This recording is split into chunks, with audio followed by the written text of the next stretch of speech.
Well, hello. I'm Matt Vanacoro, and I am checking out Waves Factory Suspended Cymbals.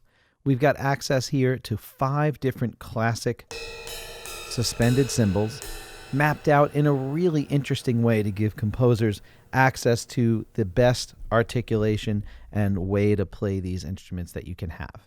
So every single one of these has a separate region you can see down in the key switching and playing area down here at the bottom.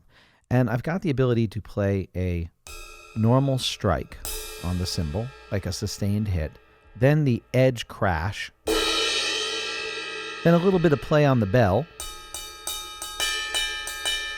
and of course all of these, as you can hear, have tons of velocity layers with different strikes and round robin to give it that sense of realism.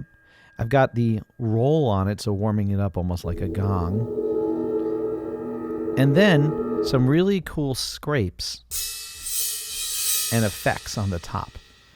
The cymbal roll note even includes some really cool functionality that allows you to control the intensity of that roll using the mod wheel. So if I just hit that note and hold it and then start triggering the mod wheel,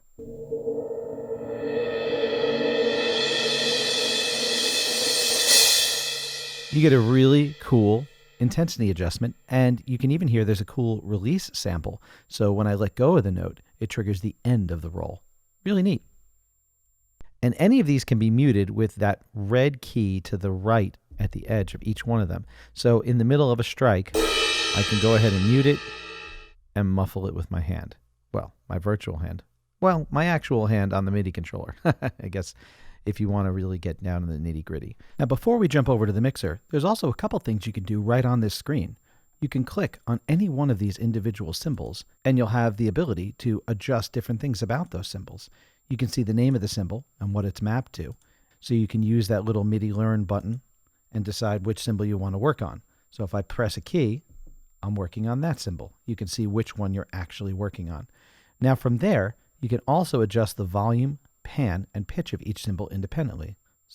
So if I want it to be pitched up a tiny bit, maybe pretend it was a little smaller, I can do that. Now, of course, you can control some of that in the mix window as well. Let's take a look at the mixer. I'll click here down at the bottom, and I've got access to 3 different microphones, some close mics, mid mics, and far mics. Let's listen to all of them. So here's a close mic on that middle cymbal. Very clean. I've got the mid mic samples. Let's load them up. You definitely hear a bit more of the room there. And the far mic samples, we've got just a nice, big, beautiful room. So with the triple mics, you can craft your own mix. You can quickly, easily, and solo or mute any of the articulations. But if you know you're not going to use them, you can might as well just unload them and save some resources. So you'll notice that on any of them, you can pan your articulations, and you actually have the ability to adjust the stereo width. Now, the further articulations were recorded in stereo. So I have a width control. The close one, obviously the close mic is going to be a mono mic as you would traditionally mic a cymbal. And you can adjust any of these width controls all the way down to 0, which is at 12 o'clock, or you can start going into negative values where you're swapping the stereo channels if you want to change from audience perspective to a different perspective. So you've got full control over that stereo field in addition to the volume of each one. Now, if I go ahead and open up the effects page, that's this second one here, the effects will allow you to put effects on any of those individual articulation sets as well as the master channel. I've got some nice convolution room simulation now, but I can take that out. A little drier. And if I want to, for example, add some effects just to the close mic, maybe I'm getting a little too much attack from my like, I'll just go ahead and put a compressor on that close mic.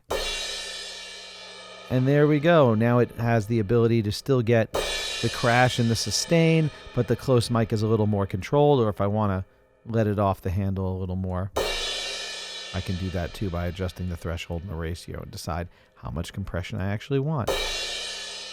Now I can disable these effects, but leave the settings there, so you can hear the effects right there, or I can just get rid of them entirely if I'm not going to use them. So again, you can go ahead and affect each articulation channel individually or the master. Now we'll go into the settings. Now from the settings, I've got access to that round robin, which I really like because Every cymbal has a different feel and different strike to it because a human is hitting it. So if I go to 1 and it doesn't do that, it's a little bit more robotic. Sure, you save on system resources, and if you're looking for, you're producing a track that you want the consistency of the same hit over and over, that's good to have. But if you want a little bit more human feel to it, you're going to want to really let it rotate through the 4 different ways that this human would hit it. Now you can restrict the dynamic range. So if you listen, I'll tap it really soft and hit it hard. Yeah, you can really hear the difference. It's not just that it gets louder. You hear the stick hitting the cymbal in a different way with different force. So it makes a big difference. And if you want access to those higher level samples, or you want to make sure that you can, not have to hit so hard, you can restrict your dynamic range. And it starts to give you a little less range to play with. But you could also adjust the velocity curve based on the MIDI controller you're using. So with the MIDI controller you're using, if you want to favor those harder hits, go ahead and adjust the curve a little to the right, and you'll get those harder hits by playing without having to play so hard. Now, if it's the opposite and you want to stay away from those more, stronger velocity hits, you can just go ahead and have the curve favor the lower ones. The higher velocity ones are still there, you just have to hit the controller harder to hit them. Now, of course, this minimum and maximum will allow you to disallow, a certain area. So you can go ahead and say, I want only middle to loud dynamic range, or I want only, low to middle dynamic range, and never get the full volume of the higher level samples. Now, the voicing is important because you want to be able to, have these instruments not muddle each other up, but also fade out at an appropriate time. So if you look, if I go with any one of these instruments, I'll just take this cymbal. Here's a regular hit, a nice sustained hit, and here's a crash. You'll hear that the crash and the regular hit can coexist because I am right now sitting with 24 voices of cymbals. But if I were to restrict that to only one voice, you'll hear now, here's the crash, and the other one fades out. How fast it fades out is up to me, too. I can go ahead and say fade out immediately. So if you listen now, you'll hear the second voice choke off the first. Hear that?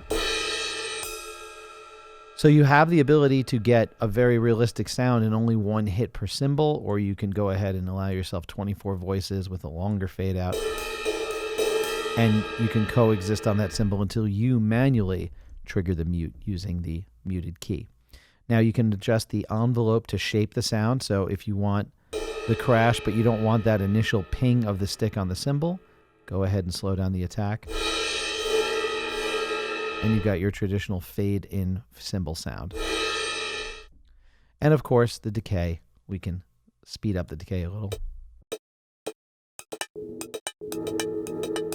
and get some really cool effects out of that. So, it's not something you'll use probably for subtle shaping as much, but the decay can give you some cool drastic stuff if you want to have some fun making some percussive sounds. Finally, if the volumes of the different articulations are not to your liking, you've got full control over them here. So let's say the bell is sounding a lot louder than the sustained hit. You can go ahead and pull the volume just of the bell back.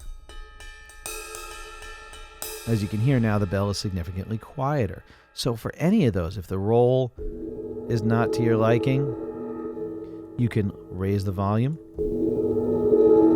But now the release is not as much, so I can make the roll release a little stronger. So all of that is adjustable, all of it. You can lower the effects, and those cymbal scrapes will be a little quieter compared to the rest. Full control in shaping your sound, and of course with the various key switches, full control in the way that you play these cymbals, and your ability to mute them is implemented. So that's Suspended Cymbals for all of my composer friends who are super meticulous about their percussion and want every ounce of control they can grab out of the percussion. It's the way to go from Waves Factory.